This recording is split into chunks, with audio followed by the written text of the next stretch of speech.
At my sister's wedding, lace, chandeliers, violins playing songs too pretty for the people who stood beneath them, my 8-year-old daughter tugged my arm. Her voice was barely a whisper. "Mom, we have to get out of here. Fast."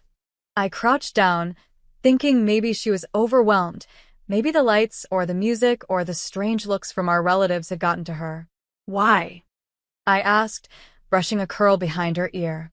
She didn't answer.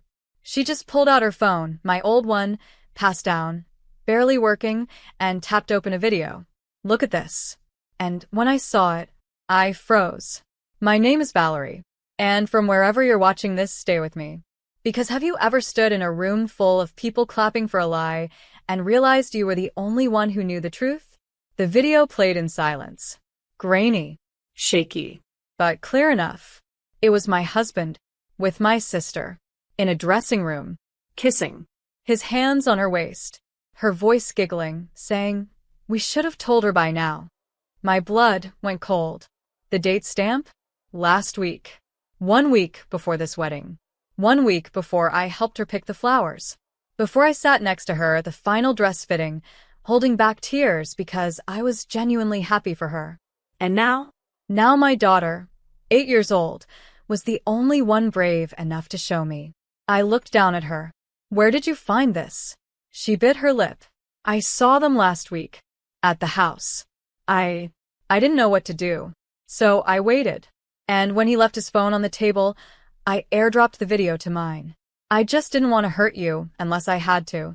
She was shaking. But I wasn't. Not anymore. Because in that moment, something ancient woke up in me. Not rage. Precision. I stood slowly, smoothed my dress, kissed my daughter's forehead. "Good," I whispered. "Now we go." Not to cry, to plan. Because they thought this would break me. But they forgot. You never betray a woman who taught her daughter to watch. And this time, they both learn what that really meant. I walked out of that ballroom like nothing happened. My daughter's tiny hand curled into mine. Her heart was pounding. Mine? Steady. Cold. Calculating. The violins kept playing. The crowd kept toasting. My sister stood at the altar, pretending to promise forever. And my husband? He sat in the front row, smug, polished, clapping like he hadn't already broken every vow he ever made to me. I didn't scream, didn't run, didn't faint, because this wasn't going to be a scene. It was going to be a symphony.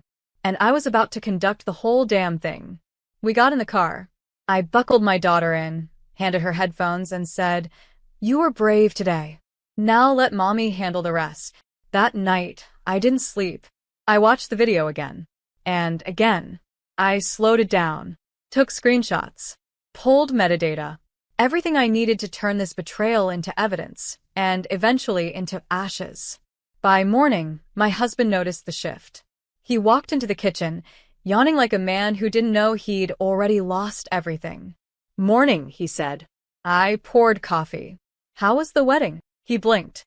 "What do you mean? You were there." I smiled. "Just checking what version of the truth you remember." He squinted. "Everything okay?" I handed him the cup. Perfect. He kissed the top of my head like nothing was wrong. That's when I knew. He thought I was too soft to detonate anything. He thought loyalty made me blind. It didn't. It made me quiet. And that's worse. Later that day, I called my lawyer. Quietly filed papers under sealed notice. The house, in my name. The cars, all leased through my business. The accounts? I'd set up a secondary 1 month ago when I first felt that gut twist women are trained to ignore. But the best part? The prenup he forced me to sign? Null and void if infidelity could be proven. And now? It could. Not just hearsay. Footage. Footage captured by an 8-year-old girl who watched the world betray her mother and said, "No, not today." So no, I wasn't broken. I was arming myself. Because, what they didn't realize, I wasn't the woman standing in the wreckage. I was the one pulling the detonator. He noticed the silence first. No arguments. No tears. No accusations. Just stillness. The kind of stillness that should have scared him, but didn't. Because men like him think destruction only comes with screaming. But I'd already started the demolition. That morning, I sent a copy of the video, watermarked, time-stamped, to my lawyer. Subject line: proof. Let's proceed. He responded within 10 minutes. This will hold up in court. Given the prenup clause, we're in control now. Control. Something he used to wrap around me like a leash. Now I wore it like armor. I spent the next day laying traps. Revoked access to the business credit card. Flagged joint accounts. Transferred ownership of my company's tech assets to a holding LLC, one he didn't know existed. He came home late that night. Loosened tie, wine on his breath, arrogance in his shoulders. You've been quiet, he said, dropping his keys into the dish by the door. Everything okay? I smiled. Perfect. He nodded, satisfied. Walked into the living room. I followed with 2 glasses of wine. My hands steady. My heart not even racing. We sat. He turned on the TV. I reached for the remote and muted it. He looked at me. What's up? I opened my phone. Tapped the screen. Pressed play. There they were. Him. My sister. A kiss. A laugh. Her saying, "We should have told her by now." He froze. Didn't blink. Didn't breathe. Where did you get this?" he stammered. Our daughter, I said. The one you forgot could see. His hands trembled. Val, wait, this isn't what it looks like. Oh no. I cut him off. It's exactly what it looks like. That's the problem. He leaned forward. It was a mistake. No, I said. A mistake is forgetting an anniversary. You chose this. And now, so do I. I stood, walked to the hall, came back with a manila envelope, slid it across the coffee table. He opened it. Inside, the divorce papers. Filed. Stamped, ironclad, and clipped to them, a letter revoking his power of attorney, business access, and joint benefits. His hands dropped. You've been planning this, he whispered. No, I said. I've been watching. And while you were playing God with my life, I built an escape route you'll never follow. Then I turned and walked away because he didn't deserve a breakdown. He deserved to be erased. The next morning, my phone exploded, not with apologies, but with damage control. Texts from him. Can we talk? Don't do this. I made a mistake. You're overreacting. And finally, the one that made me laugh out loud. Let's be adults. Adults? Like the kind who sneak around with your sister while your daughter watches from a doorway? Like the kind who wear tuxedos to a wedding built on lies? I didn't reply. Instead, I drove to my lawyer's office and signed the final power transfer. By noon, he was locked out of everything: emails, accounts, even the building where we used to run our joint business. He showed up at my office 2 hours later, banging on the glass door like a man finally understanding that the world he built was actually mine. Valerie, come on. Just let me explain. My assistant stared at him like he was a street performer in a suit. I walked to the door. Calm. Straight-backed. Quiet. Opened it just enough for him to look me in the eye. You had a wife, I said. And a daughter. You had a life most people pray for. And you threw it away for what? A thrill? My sister's approval? Some pathetic little secret you thought you could control? His mouth opened. Closed. Opened again. I kept going. You cheated on a woman who was building your legacy while you played house with my blood. He whispered. I didn't mean to hurt you. And I said the one thing I knew would bury him. You didn't think I'd matter enough to hurt. I closed the door, locked it, then turned back to my team and said, let's get back to work. Because while he unraveled, I was expanding. Later that night, I found my daughter curled up on the couch, sketching in her notebook. What's she working on? I asked. She smiled. An invention. It fixes things that people break. I sat down beside her. Heartbreaking and healing at the same time. You already fixed the most important one, I whispered. Me. Because she had. While I'd been doubting, shrinking, trying to make sense of betrayal, she'd pulled me out. Not with rage. With truth. And I wasn't going back. Because revenge wasn't the goal anymore. Rebuilding was. And I was just getting started. The invitation came 2 weeks later. An envelope, hand-delivered, cream-colored, embossed in gold. Brunch for the newlyweds. My sister's name at the top. My husband's name, no, my ex, now printed beside hers. Like it had always been that way. Like I was the mistake they corrected. I held the invitation like it might rot in my hands. Are they serious? My assistant asked, peering over my shoulder. They're not serious, I said. They're desperate. Because this wasn't a celebration. It was a declaration. They weren't just flaunting the affair. They were rewriting it. Making themselves the heroes of some twisted little love story they expected the world to accept. But I knew what they really wanted. My silence. My surrender. My absence. I set the envelope down. I'm going, I said. My assistant blinked. You are? Absolutely, I smiled. And I'm not coming empty-handed. Over the next few days, I made moves quietly. Called a friend at the local paper. Reached out to a woman I once hired, now a rising investigative journalist. Sent over everything. The footage, the timeline, the business records showing money transfers between my husband and sister's accounts weeks before they told me. The story was airtight. But it wouldn't go live until after brunch. Because timing is everything. That Sunday, I walked into the venue like I was made of diamond. Sharp. Cut. Unbreakable. My ex froze mid-sip. My sister dropped her fork. I wore white. Not because I was reclaiming purity. Because I wanted them to know I survived. And I still sparkled. Valerie, my sister said, rising. You look like I've already forgiven myself for loving people who didn't deserve me? I asked, sliding into the seat across from them. She blinked. My ex leaned forward. Can we just be civil? I tilted my head.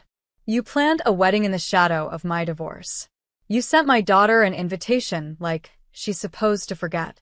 And now you want civility. He went quiet. I reached into my bag and pulled out 2 folders. Set them on the table. Here's what civility looks like, I said.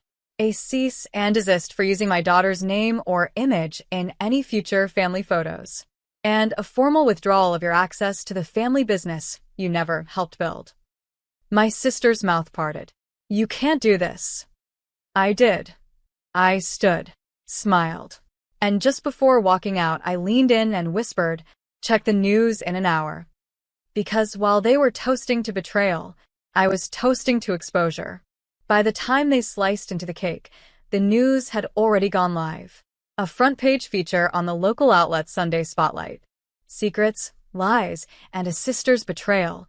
The affair behind the brunch. The article was brutal. Footage. Screenshots. Dates. My husband's financial transfers to my sister's business account. My sister's smiling engagement photos, juxtaposed with time-stamped footage from the affair. Even the part where my daughter's video confirmed it all. It didn't just expose them. It eviscerated them. By the time I pulled into my driveway, my phone was vibrating nonstop. Friends. Neighbors. Sponsors from my sister's charity board. Investors from my ex's startup. Every message had the same flavor. We didn't know. We're sorry. We've cut ties. They thought they were untouchable. But now? They were radioactive. By nightfall, their names were trending for all the wrong reasons. Hashtag SisterSnake. Hashtag vows and lies. Hashtag Valerie deserved better. I didn't post anything. I didn't need to. My silence had become their sentence. At bedtime, my daughter crawled into my arms. Is it over now? She asked. I kissed her forehead. It's just beginning. Because I wasn't stopping here. This wasn't about revenge anymore. It was about redirection. Over the next week, I turned the attention into action. I launched a mentorship program for single mothers rebuilding after betrayal. Called it Project Backbone. Because that's what we are. The spine behind every collapsing world. The ones who don't fall, we carry. I got a call from a publisher 2 days later. They wanted my story. The whole thing. And this time, I would be the one telling it. Not in courtrooms. Not in whispers. But on paper. On record. On my terms.